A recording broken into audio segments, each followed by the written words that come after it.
Be ready. 5 seconds to go. Start. The learned Solicitor General then challenged the orders of the Division Bench of the High Court on the ground of violation of the principles of natural justice.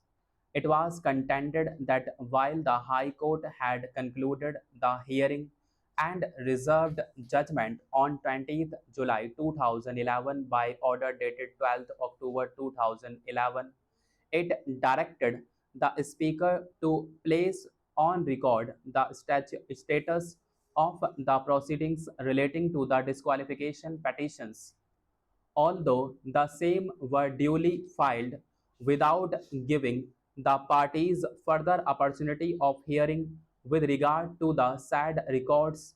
The division bench directed the matter to be listed for further consideration on 19th December 2011. It was submitted that though the bench did not assemble on 19th December 2011, the division bench delivered the impugned judgment on 20th December 2011 without any further opportunity of hearing to the parties. The learned Solicitor General submitted that the procedure adopted was contrary to the law laid down in another case wherein it was stated as under: in view of the limited scope of judicial review that is available on account of the finality clause in paragraph 6, and also having regard to the constitutional entanglement and the status of the repository of the adjudicatory power, that is speaker, chairman, judicial review cannot be available at a stage prior to the making of a decision by the speaker, chairman, and a quick time action would not be permissible, nor would interference be permissible at an in between stage of the proceedings. Exception will, however, have to be made in respect of cases where disqualification or suspension is imposed during the pendency of the proceedings, and such disqualification or suspension is likely to have grave, immediate, and irreversible repercussions and consequence. The learned Solicitor General sought to re-emphasize the fact that the present case is not a case involving disqualification or suspension of a member of the House by the Speaker during the pendency of the proceedings, but relates to disqualification proceedings pending before the Speaker which were not being disposed of for one reason or the other.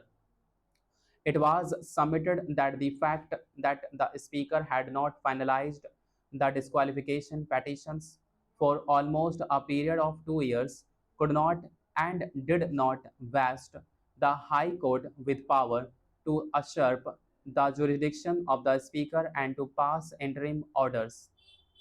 The learned Solicitor General lastly urged that the single most important error in the impugned judgment is that it sought to foreclose the right of the Speaker to decide the disqualification petitions under paragraph 4 of the 10th schedule. The said decision was also wrong, since the division bench chose to follow judgments which related to the concept of split under paragraph 3 of the 10th schedule, which today stands deleted therefrom. The London Solicitor General submitted that there was a clear difference between matters relating to the erstwhile paragraph 3 of the 10th schedule and paragraph 4 thereof. While paragraph 3 of the 10th schedule required proof of two splits, paragraph 4 requires proof of only one deemed merger. Even school teacher is on contract today. The economic slowdown and demonetization have killed the job prospects of all round Shrinking opportunities of rural employment have also aggravated the situation. In such a scenario, the claim of the government on the employment scenario is far from truth.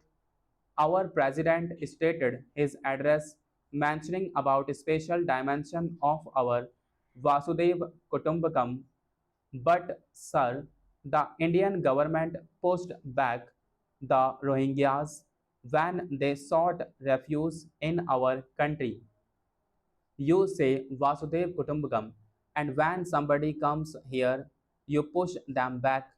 The biggest democracy in Asia, our country, which ought to have played a role in solving the Rohingya issue, was silent and looked away from the issue.